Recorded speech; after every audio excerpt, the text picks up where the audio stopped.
Muy bien, saludamos a todos nuestros amigos a través del mundo y Latinoamérica que nos siguen a través de estas lecciones semana a semana de nuestra escuela sabática. Queremos agradecer por su fidelidad, agradecer por cada vez que usted reproduce este video y también que lo comparte porque esto nos permite continuar y seguir adelante con los repasos de esta lección.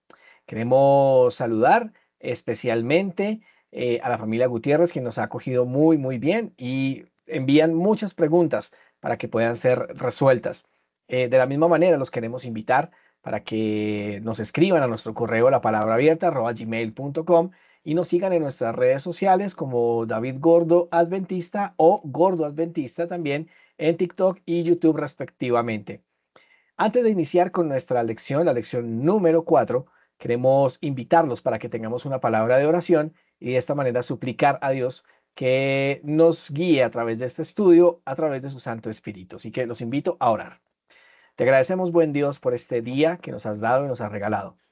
Queremos implorar que tu Santo Espíritu nos guíe a través de tu palabra y a través del estudio de esta lección. En el nombre de Jesús. Amén. Muy bien, y como es costumbre, hemos preparado una presentación muy especial para todos ustedes. Si desean descargar o desean ustedes tener esta presentación, por favor escríbanos para podérselas enviar y de esa manera puedan ustedes también acceder a esta información, a estas presentaciones que sin duda les van a poder ayudar muchísimo en las lecciones de escuela sabática que van a tener ustedes en sus respectivas iglesias. Está preparado especialmente para maestros de escuela sabática.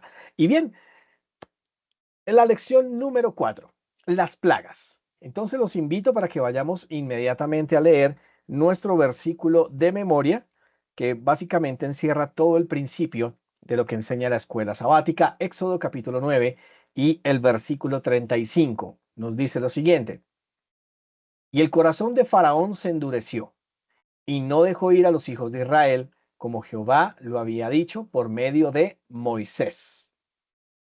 Y esto nos lleva al principio, ¿sí? ¿Cuáles son, digamos, los dos principios fundamentales que vamos a encontrar alrededor del repaso de esta lección? Número uno, hay personas con corazones pero tan duros que no entienden con palabras.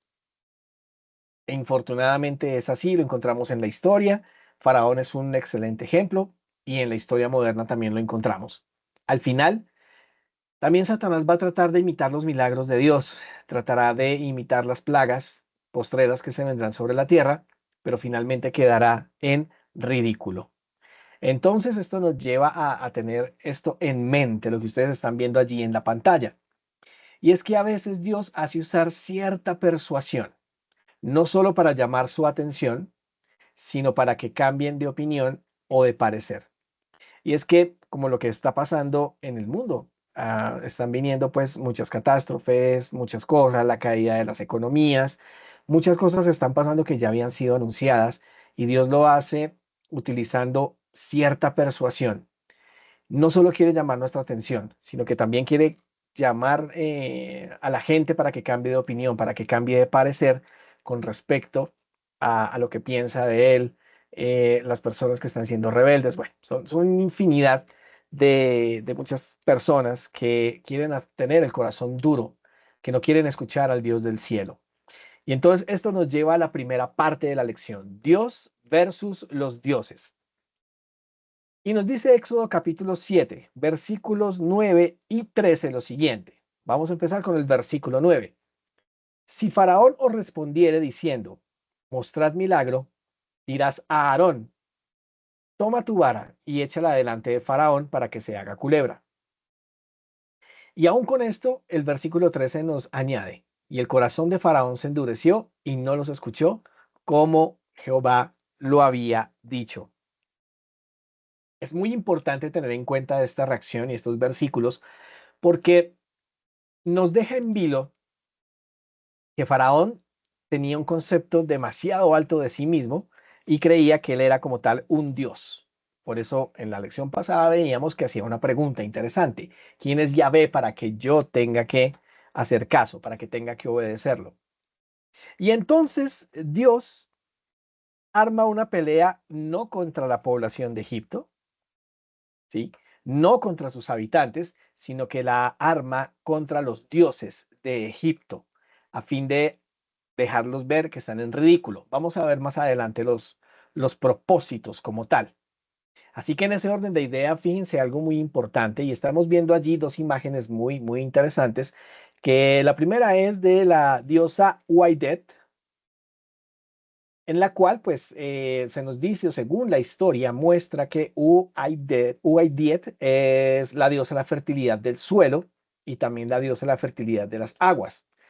Se le representaba como una serpiente, también también se le llamaba como un calor ardiente o una llama de fuego. Esta serpiente es la que se encuentra siempre en las cabezas de los faraones y se creía o ellos creían que esta serpiente Uadiet les daba protección, pero también era una guía hacia el mundo del más allá después de que morían. Pero también encontramos a este dios egipcio, Nehebkau, que prácticamente es el dios que protege a la realeza, el dios que protege al dios Sol Ra, ¿sí? Y generalmente es representado como una serpiente de dos cabezas, donde a veces se le colocaban dos piernas de hombre o dos brazos de hombre. Lo más importante aquí es empezar a entender que la lucha que tenía Dios no era contra la gente, sino contra los dioses de Egipto. Esto incluye Faraón, que se creía un dios, otro dios más, un dios en la tierra, como lo dicen precisamente o se destacan en muchos de los jeroglíficos encontrados en la arqueología. Y fíjense lo que nos dice el comentario bíblico adventista con respecto a esto. Pero Satanás hizo todo lo que estaba a su alcance. Produjo una falsificación. ¿De qué?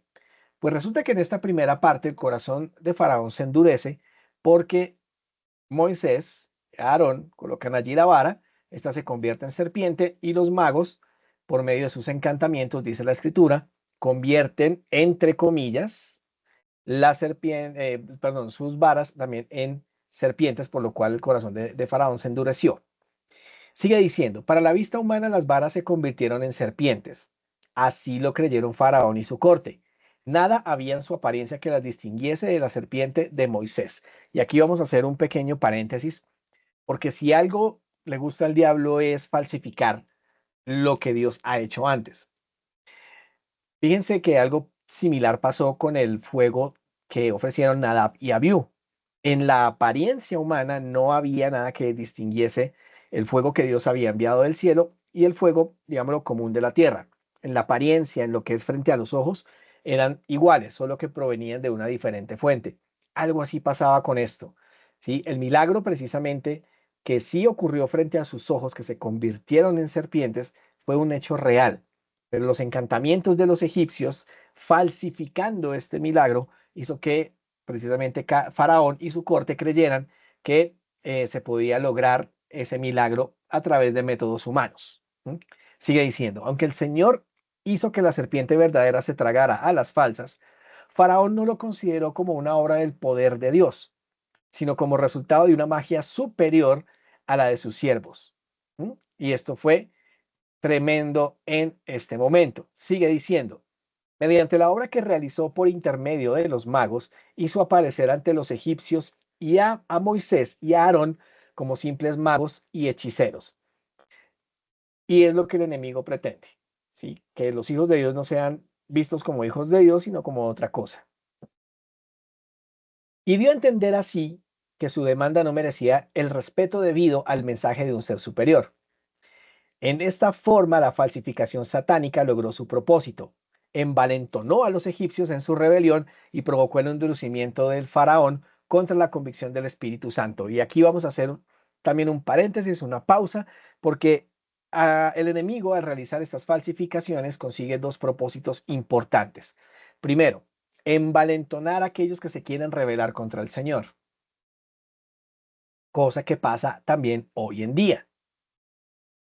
Esta falsa ciencia que está surgiendo o estos pseudo pensadores que por medio de la ciencia quieren sacar a Dios de todo, envalentonan a otros en contra de la rebelión contra Dios. Y aparte de eso también endurece el corazón contra la convicción del Espíritu Santo.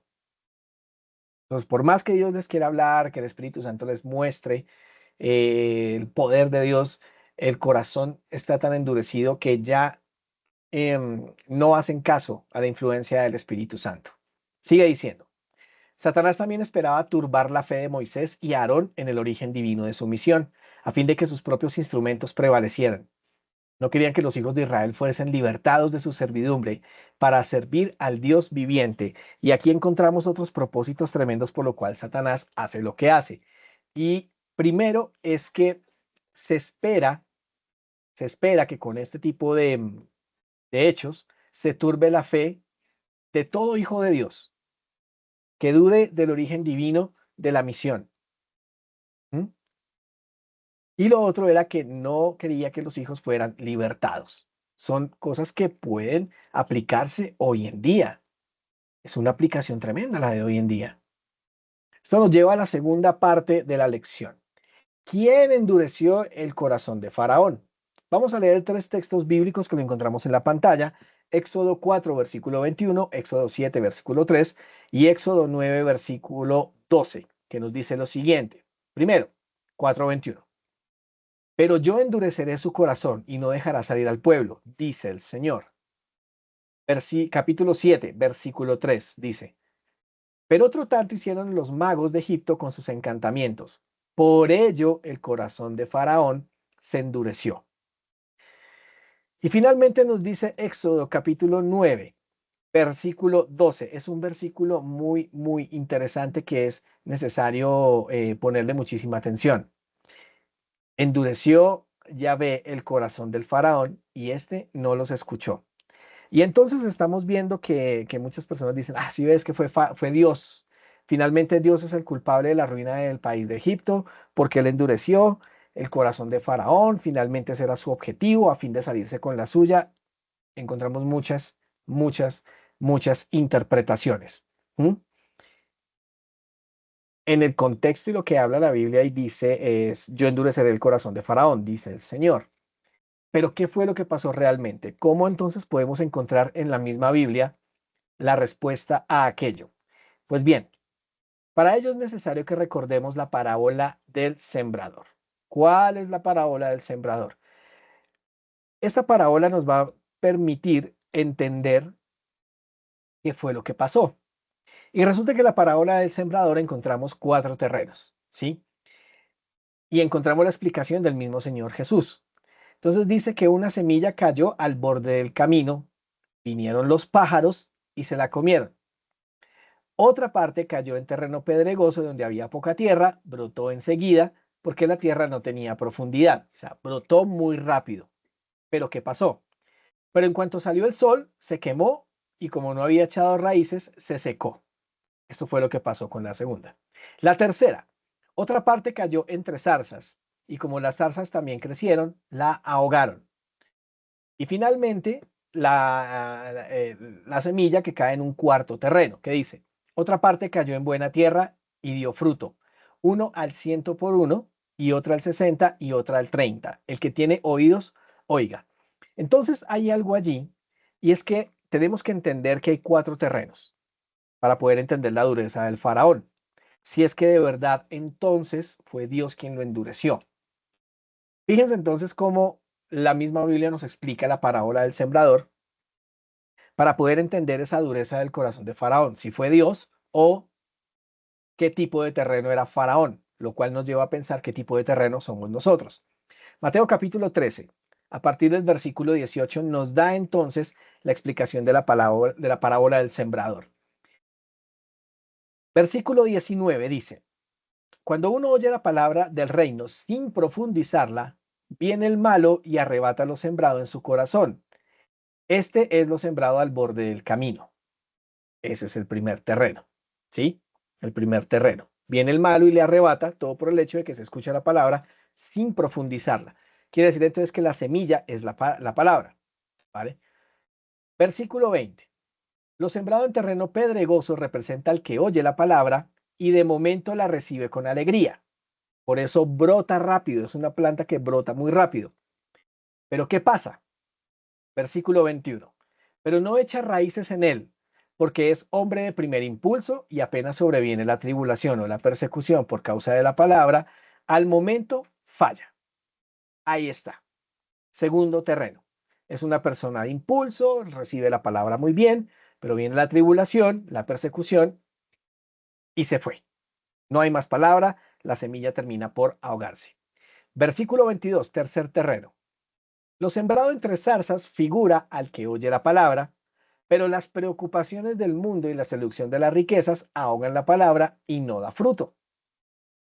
Tercer terreno, que pienso yo es el que más podría acercarse al corazón de Faraón. ¿Cómo puede que sean los otros dos primeros? Pero vamos a ver el cuarto terreno. Dice, lo sembrado en tierra buena representa al que oye la palabra, la entiende y da fruto, y llega al 100 por uno, al 60 o al 30. ¿Qué quiere decir todo esto? Simplemente que estos cuatro terrenos representan a cuatro tipos de personas que al final de todo representará solo dos pueblos, en donde la palabra da fruto y el pueblo de la palabra por diferentes circunstancias no da ningún tipo de fruto. Entonces, al entender el corazón de Faraón, no quiere decir que Dios de manera premeditada haya endurecido su corazón. Simplemente Faraón no quiso escuchar. Tuvo las evidencias, se endureció su corazón. Absolutamente todo lo tenía Faraón para creer, para dejar salir al pueblo, pero no quiso. Ahora, fíjense lo que nos dice el comentario bíblico adventista con respecto a esto. Para reforzar la explicación que la misma Biblia acaba de dar, dice lo siguiente. Mediante repetidas amonestaciones y el despliegue del poder divino, Dios envió luz que tenía el propósito de señalarle a Faraón los errores de su conducta. Ahí tenemos un afianzamiento de lo que acabamos de decir. Todo lo que Dios envía es para corrección de conducta. Sigue diciendo, para suavizar y subyugar su corazón e inducirlo a cooperar con la voluntad divina. Pero cada manifestación sucesiva del poder divino lo dejó más determinado a hacer su propia voluntad.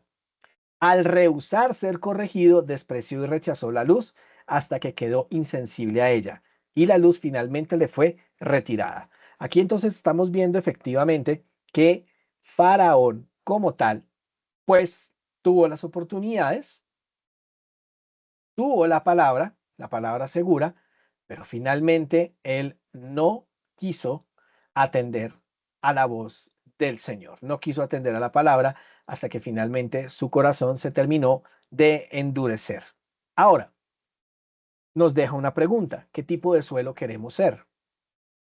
Y es una pregunta muy interesante y que debiera estar haciendo una mella en nuestro corazón porque sin saberlo, tal vez estamos endureciendo nuestro corazón a la influencia de la palabra del Señor y hay cosas que tal vez no queremos corregir. Interesante aplicación para nuestra época actual. La siguiente parte de la lección, la parte 3, 4 y 5, la hemos sintetizado en una sola con respecto a las plagas, ya que las partes del tercer día, cuarto y quinto día, pues está hablando específicamente de las plagas, las primeras 9 plagas que llegan a Egipto. La 10ª se va a nombrar en la siguiente lección. Entonces encontramos el principio fundamental allí, pero el corazón del faraón se endureció como lo había predicho Yahvé y no los escuchó, que es básicamente lo mismo que hemos visto en Éxodo 9:32. Esto se repite después de cada plaga. Esto se repite precisamente cuando al ver Faraón la manifestación del poder de Dios, no quería, no escuchaba y a pesar de que podría haber un arrepentimiento, entre comillas, finalmente Faraón no quiso escuchar. Siempre su corazón se endureció, como lo había dicho el Señor. Ya sabemos por la parábola del sembrador, ya sabemos qué tipo de suelo pudo haber sido Faraón, por lo cual la palabra no tuvo efecto para dar buen fruto. ¿Mm? Entonces, Estamos viendo aquí las 9 plagas. De la 10ª plaga hablaremos en la lección de la próxima semana. Encontramos la plaga de sangre, las ranas, los piojos, las moscas, la peste en el ganado de los egipcios, las llagas o las úlceras que fueron terribles, el granizo, las langostas y las tinieblas.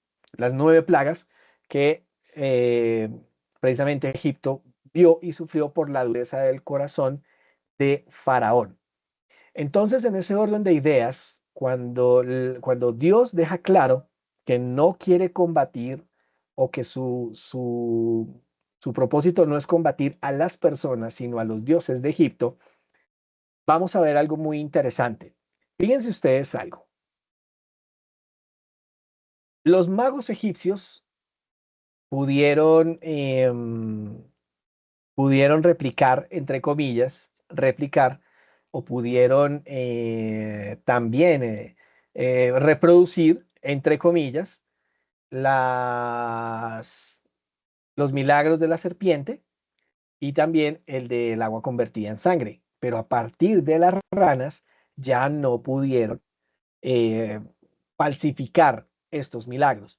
En el fin del tiempo va a suceder algo similar. A medida que las plagas postreras lleguen, no van a poder falsificar más milagros.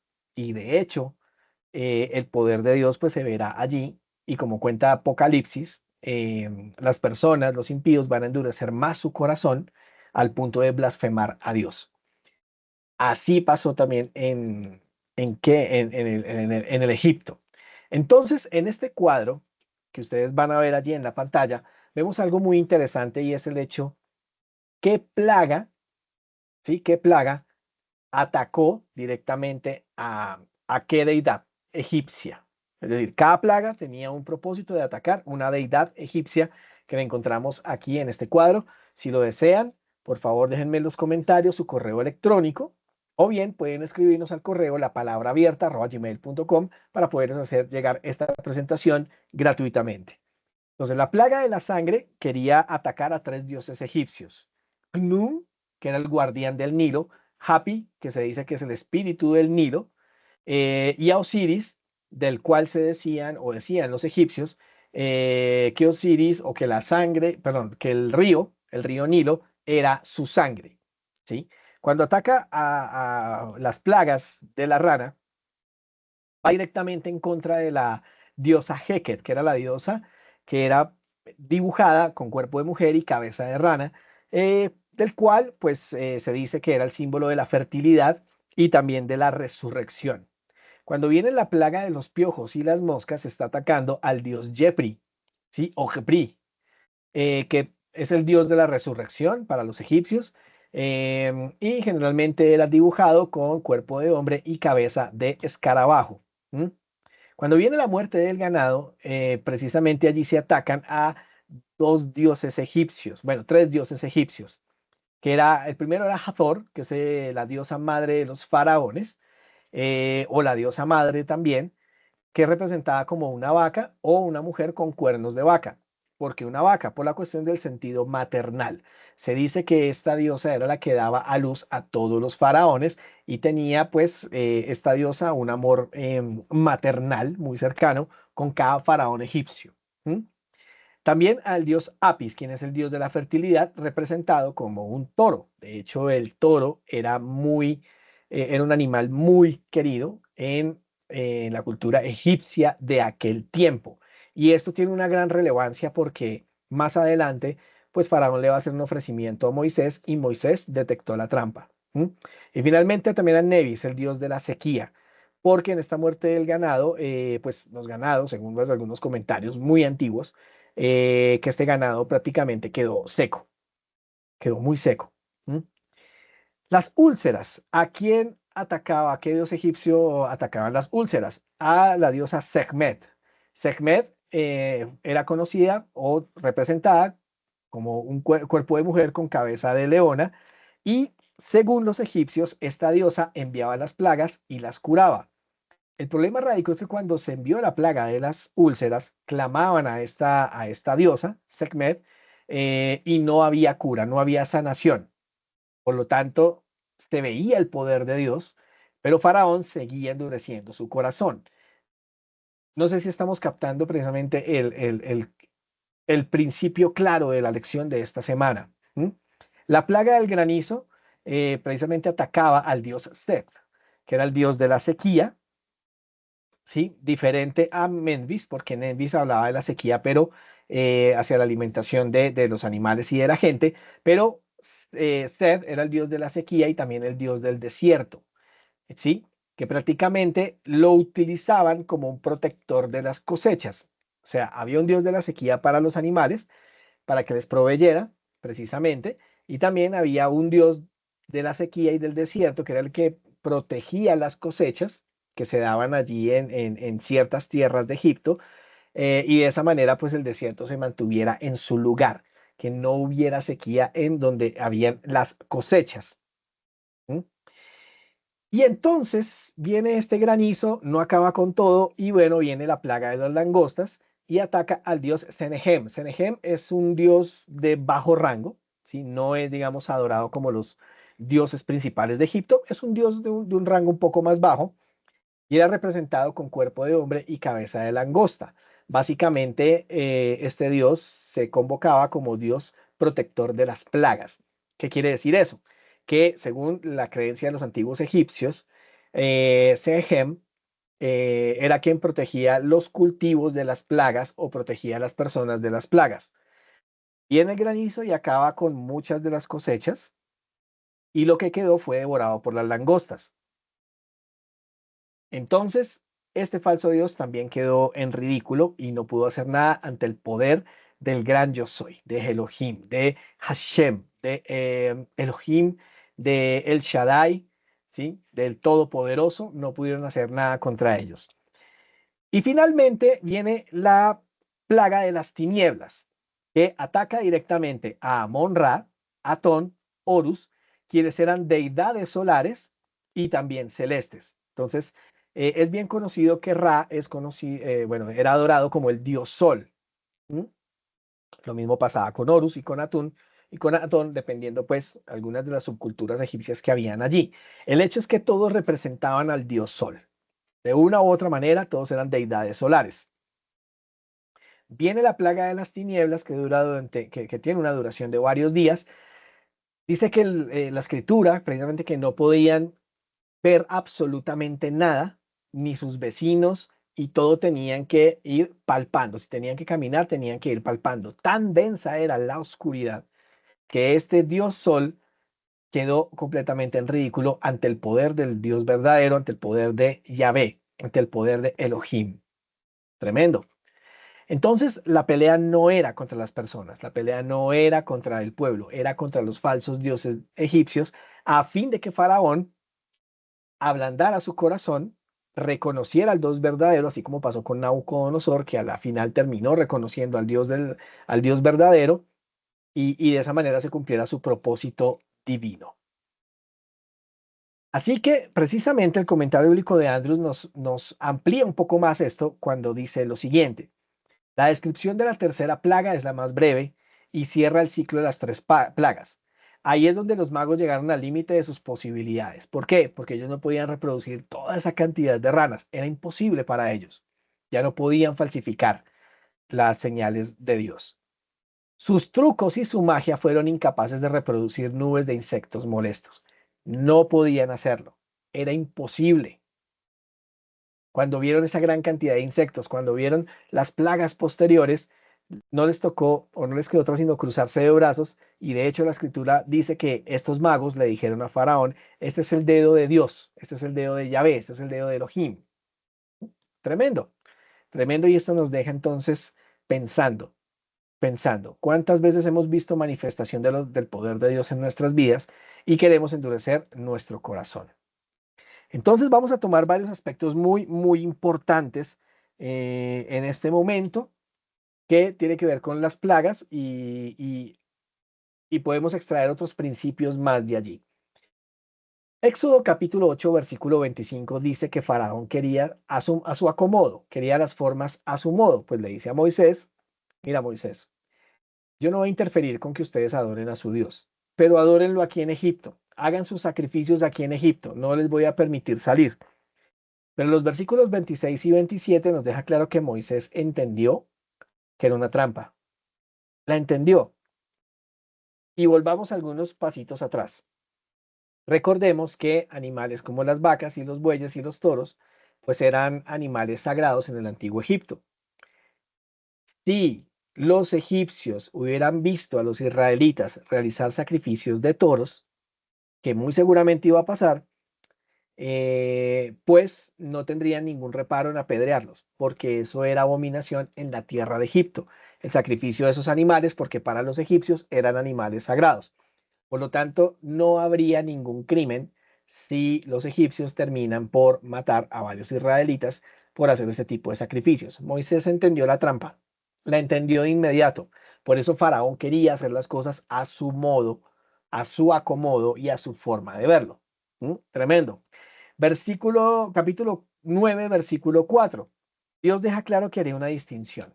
Cuando envía las plagas, dice que a los hijos de Israel no los tocarán. Sí, o sea, las plagas, por ejemplo, de la muerte de los ganados, murieron todos los ganados de los egipcios, pero los hijos de Israel no se les murió nada.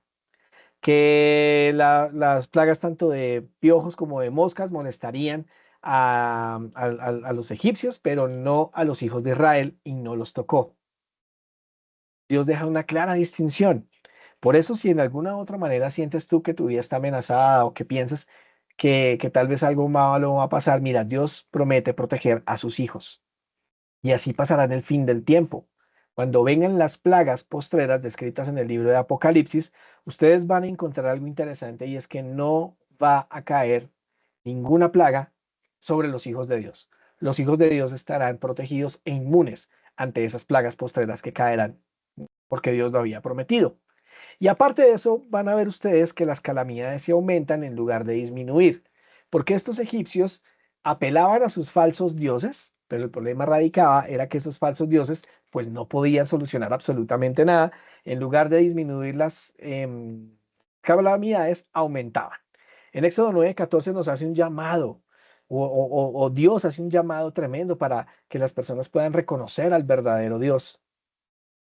Ese es un llamado fuerte, reconocer que por esto que yo soy el Señor y no hay Dios, ningún otro fuera de mí. Éxodo 9, versículos 16 y 17 deja claro cuál es ese propósito. Deja claro ese propósito. ¿Cuál era el propósito de que Dios hiciera todo esto? Vamos a verlo rápidamente. Éxodo capítulo 9, versículo 16 y 17. Pero te he dejado con vida para darte a conocer mi fuerza, dice el Señor, y que para que mi nombre se divulgue sobre toda la tierra. Tú te opones todavía a mi pueblo y no lo dejas ir.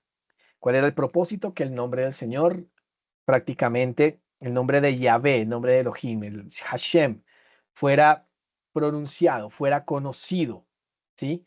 Fuera divulgado sobre toda la tierra, y así se cumplió porque los pueblos paganos sabían muy bien que Yahvé, el Dios de Abraham, Isaac y Jacob, había sacado a su pueblo de la nación más poderosa en ese momento, que era Egipto. Éxodo 10:2 precisamente dice que eso se deja como un memorial para los hijos, que más adelante Dios le dice a Moisés, y Moisés le dice a todo el pueblo que todos estos hechos tenían que quedar registrados y que se tendría que decir a los hijos y a los hijos de tus hijos, a fin de que el nombre de Yahvé sea exaltado. ¿Mm? Y finalmente, Éxodo capítulo 10, versículo 29 nos muestra una tremenda declaración que sellaría la decisión de Faraón, aquella decisión que le dice a Moisés: nunca más verás mi rostro, y con eso terminó de sellar su destino. Su corazón fue tan endurecido que ya no había forma que alguna influencia de Dios, de Yahvé, pudiera hacer recapacitar a Faraón. Precisamente podemos ver esta declaración en el comentario bíblico adventista, que nos dice lo siguiente: Dios procede a explicar su razón por no haber destruido ya a Faraón, cuya obstinación hacía mucho tiempo que demandaba un castigo tal. La razón aquí presentada es, número uno, para que Faraón pudiera experimentar y así llegar a reconocer el poder del Dios verdadero y ser compelido repetidas veces a dar gloria a Jehová. Ahí está. Número dos, para que el nombre de Dios fuera proclamado por toda la tierra, como pasa hoy en día. Esto se cumplió completamente. Y Faraón fue forzado a admitir no solo el poder superior de Dios, sino también su justicia. Y a pesar del intento de Tutmosis III de eliminar esa parte de la historia de Egipto, no pudo ser eliminada. Es cierto y es conocido que arqueólogos encontraron en sus excavaciones que habían paredes borradas en Egipto, paredes que se entiende sería la derrota que tuvo precisamente Faraón contra el Dios de Abraham, Isaac y Jacob, contra el Dios de los hebreos. Fue borrada o se trató de borrar de los murales de Egipto, sin embargo, pues no pudo hacerse y el nombre de Dios fue proclamado por toda la tierra, pues todos temían al Dios de los hebreos. Tremendo. Y entonces culminamos este repaso de la lección con este versículo que es muy interesante porque creo que la lección ha sido bastante clara con el hecho del endurecimiento del corazón. Y nos deja una lección final para todos. La encontramos en Proverbios 16, versículo 18, que nos dice lo siguiente. La arrogancia precede a la ruina. La altivez de espíritu precede al fracaso. Y debemos pensar entonces si tal vez no hemos sido un poco negligentes con la palabra, con la voz de Dios expresada en su palabra. De pronto hay algo que Dios ha dejado claro que debemos cambiar en nuestras vidas, pero queremos endurecer el corazón. Tal vez hay un pecado acariciado, tal vez hay algo que Dios quiere cambiar en nuestras vidas, pero no queremos dejarlo. Queremos endurecer el corazón. Quizás Dios nos está diciendo que es momento de dejar de luchar con tus propias fuerzas.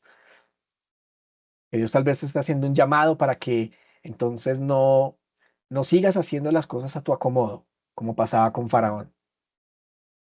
Para que puedas ver a pesar de los problemas que el poder de Dios está contigo. Que tal vez estés amenazado de muerte, que tal vez pienses que te van a hacer daño, que tal vez pienses que Dios está en tu contra, o tal vez las circunstancias. Si no trabajo en sábado, me voy a morir de hambre. Si no hago caso para estudiar en sábado, entonces no voy a poderme graduar, no voy a poder hacer muchas cosas. Tal vez hay muchas amenazas del enemigo que quieren socavar tu fe. Tal vez ese gran dragón, como lo describe Ezequiel 29:3, em, ese gran dragón está poniendo mucha presión en tu vida. Horas extras de trabajo, horas extras en tu estudio, que te preocupes más por las cosas de este mundo que tal vez por la palabra de Dios y que eso pueda tener fruto, que dé al 100, al 60, al 30. Tal vez el enemigo te está llevando a que seas un terreno en donde no haya fruto de esa semilla. Tal vez por eso endurecemos nuestro corazón a muchas cosas que Dios nos está diciendo. Y puede que no sea sencillo. Para Moisés no fue sencillo, ya lo vimos en la lección pasada. Para los israelitas no fue sencillo. No va a ser sencillo porque ya sabemos que el cristianismo no es color de rosa. Vendrá prueba tras prueba, pero Dios prometió liberar a su pueblo. Si ya lo hizo en el pasado, lo va a hacer ahora. Dios prometió que estaría con su pueblo. Dios prometió que haría maravillas. Ya lo hizo en muchas ocasiones. Y estoy seguro que de una u otra manera lo has experimentado en tu vida. Tal vez una enfermedad que ya se fue, tal vez un familiar que pensabas que se iba a morir y no murió. Pueden ser muchas cosas, muchos milagros, pero no endurezcamos el corazón. Una de las principales cosas que nos deja la lección de esta semana es eso, el peligro de no atender a la palabra de Dios, a la voz de Dios, el peligro de endurecer nuestro corazón como pasa o pasó con Faraón. Tremenda lección. Muy bien, quiero invitarlos a que tengamos una palabra de oración para terminar con nuestro repaso, no sin antes agradecerles a todos ustedes la presencia con estos videos, agradecerles tremendamente su apoyo. Seguiremos adelante realizando estos videos y esperamos que todo esto sea de edificación y que puedan complementar su estudio personal y también, ¿por qué no?, los otros videos que también ven de otros ministerios, como el de Esteban Bor, como el de Pastor Robert Costa, o los comentarios también de Alejandro Bullón, todo este contenido que ustedes también pueden ver, que este video pueda complementar mucho más lo que podamos aprender y sobre todo regocijarnos en la palabra del Señor. Oremos. Te damos gracias, buen Dios, porque a través de estas lecciones nos muestras los peligros en los que podemos caer, pero más allá nos muestras tu poder. No es más que otra muestra de tu poder este tipo de lecciones. No es más que una muestra de tu amor. Suplicamos que nos ayudes porque debemos confesar que hemos sido negligentes y hemos endurecido nuestro corazón. Pero ayúdanos para que esta lección penetre lo más profundo de nuestro sentir, de nuestra mente y podamos actuar conforme a conforme a tu voluntad y que tu benevolencia siempre nos esté cobijando. Así que ayúdanos para no endurecer el corazón como Faraón. Perdónanos por todos nuestros pecados y acompáñanos en el nombre de Jesús. Amén, Señor. Amén. Amén.